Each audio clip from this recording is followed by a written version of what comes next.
After the big move to its custom Tensor chip last year, Google is continuing its quest to use machine learning to unlock enhanced apps and features on the end.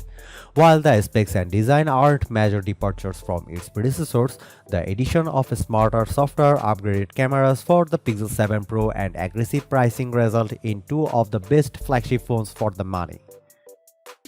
On the outside, the Pixel 7 and 7 Pro have gotten a subtle makeover including a fresh range of colors and a more refined chassis. You still get Google's signature camera bar in back which spans the width of the device. The main difference is that now it wraps seamlessly around the sides of the phone, hopefully adding a bit of durability in the process. Similar to last year, the Pixel 7 features a matte brushed aluminum finish, while the Pixel 7 Pro gets more polished sides. But if you ask me, I kind of wish Google used the matte texture on both. Not only does it hide fingerprints better, it also makes the Pixel 7 a bit less slippery. And that's even with Google softening the Pixel 7 Pro's edges to be about 20% flatter than before. Notably, while the size of the Pro's displays has stayed pat at 6.7 inches, the standard Pixel 7's 6.3-inch screen is slightly smaller than the 6.4-inch panel on the Pixel 6. It's not a huge change, but it's just enough to make everything a bit easier to do one-handed, especially if you don't have huge mid-claws like me. As for the displays themselves, just like last year, noticing a pattern, the Pixel 7 gets a 2400 x 1080 90Hz OLED screen, while the Pixel 7 Pro features a higher res 3120 x 1440 panel with a slightly faster 120Hz refresh rate. That said, both screens look great, pumping out excellent brightness, deep blacks, and lively colors. Additionally, while Google has brought Face Unlock back to the Pixel line, you still get an under-screen fingerprint reader. You will need that for more sensitive functions like online payments. And for general durability, the Pixel line has retained an IP68 rating for dust and water resistance, which is good for dunks up to 5.5 feet deep up to 30 minutes. While the new Tensor G2 chip may have unlocked some enhanced machine learning capabilities, everyday performance is pretty much the same. In fact, the main Cortex X1 cores are only 50 MHz faster than last year's Silicon. That's not to say you can't play games or edit videos on this thing, but if you are kind of person who gets really jazzed up about transistor counts or teraflops, you are better off going for a phone with one of Apple's A-series chips or even a Qualcomm Snapdragon 8 Gen 1. I also noticed that during the initial setup and some more intense workloads, the backs of both Pixel 7 and 7 Pro got warmer than most phones. Don't get me wrong, it's not toasty enough to cause anything more than some sweaty pumps, and while performance was generally smooth and hiccup-free, I feel like Google's Tensor chips just don't have quite the same level of performance overhead as you might get from Silicon in other high-end handsets. However, what the Pixel 7 line lacks in raw horsepower, Google makes up for with a long list of sophisticated software. One of the biggest additions is expanded functionality for the Direct My Call features, which is designed to help you better navigate those awful automated voice menus you run into when calling big businesses. But now, by using duplex to pre-cache options, you will be presented with a text-based menu as soon as you connect, instead of having to wait to hear all the choices first.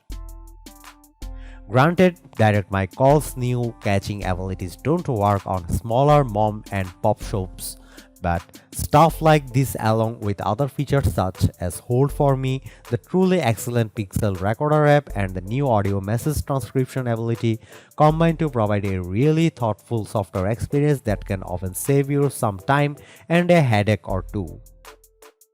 Of course, the other area where Google really flexes its ML-based powers with its cameras. In terms of hardware, the Pixel 7 still packs a 50 megapixel main camera and a 12 megapixel ultra-wide shooter, with the Pixel 7 Pro getting a slightly longer telephoto cam with a 5x optical zoom. Both phones also get the same 10.8 megapixel front cam, which even without a true autofocus system like you get on the iPhone 14 line is more than adequate for snapping selfies. Thanks to the Tensor G2, low light photo processing using night set is up to 2 times faster, and there's a difference you can really feel. On previous Pixels, I have to wait 6 seconds or more to shoot a pic when it's really dark. But when you can cut that time in half, it's a lot easier to hold the phone steady while the Pixel 7 does its thing. Face unblur has also been improved, though the effects are subtle. While it can be a bit hit or miss, the more exciting new camera feature is photo unblur, which can sharpen old photos regardless of when they were taken or what camera took the shot. It's the kind of thing that can save old photos that might otherwise be considered unsalvageable, and all you have to do is find the setting inside the Google Photos app. For video, the big new feature is cinematic blur mode, which attempts to add a soft bokeh to the background of your clips to create a more film-like look. In general, the results are pretty good, though it's not completely foolproof. Depending on the scene, you might notice some spots where the bokeh is applied unevenly or where it pops in and out as things move around, which can be a little distracting. As for the Pixel 7 Pro, not only does it get the ability to shoot macro shots using the phone's ultra-wide cam, it also has a longer 5x telephoto lens and improved zoom processing. Taking macro shots as is easy as moving the phone close to your subject, at which point the P7 Pro will automatically switch to macro mode. There are no buttons or settings to activate, and the results aren't bad either. Meanwhile, for the zoom shots, the Pixel 7 Pro produced a sharper image than the S22 Ultra at 5x, while also keeping it close at 10x, despite Samsung's phone costing an extra $300 packaging a longer 10x lens. Despite Google's improvements to Super Res zoom, there's only so much algorithms can do, because at 30x, it's pretty clear the S22 Ultra has an advantage in optics. But for general photography, the Pixel 7 and 7 Pro are still in a class of their own.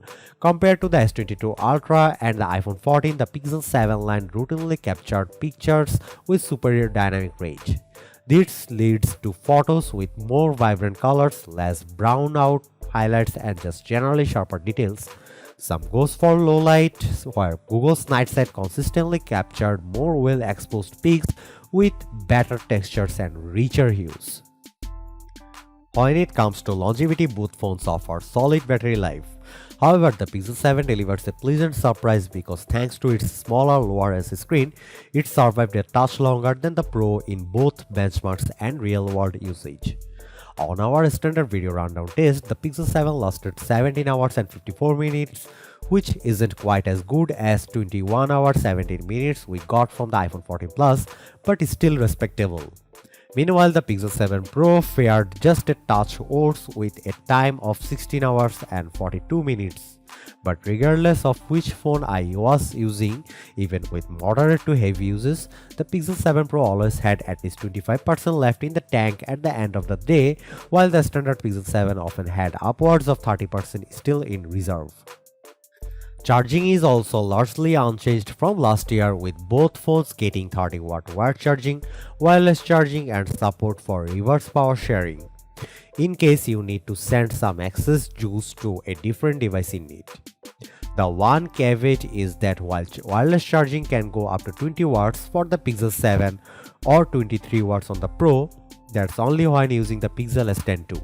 If you opt for a standard QI wireless charging, speeds top out at less impressive 12 watts. When stacking Google's latest handsets up against the competition, it's best to tackle each phone separately. For the even without much in the way of new hardware, you are getting a phone with a great screen, even better battery life, and one of the best software packages around. Now with the new perks like an improved direct mic call and enhanced photo processing. But most importantly, with a starting price of just $599 US, it's a way better value than the basic flagships from Apple and Samsung. The one drawback is that if you need mmWave 5G, you will have to go with one of the slightly more expensive $699 US carrier models sold by Verizon, AT&T, and others. Meanwhile, with a price of $899, the Pixel 7 Pro is like an even more well-equipped version of the S22 Plus for the same money. You get a big 6.7-inch OLED display with a 120Hz refresh rate, a longer 5x zoom, and superior camera quality. I also think the Pixel 7 Pro flat out looks better too. That leaves stuff like an ultra-wide cam that can also shoot macros as a nice cherry on top. Also, if you don't care about the stylus support, I'd argue that the Pixel 7 Pro makes a lot more sense than the super expensive S22 Ultra. But regardless of which one you prefer with the Pixel 7 line and Tensor G2, Google is really showing how a software-first approach to phone design can really shine.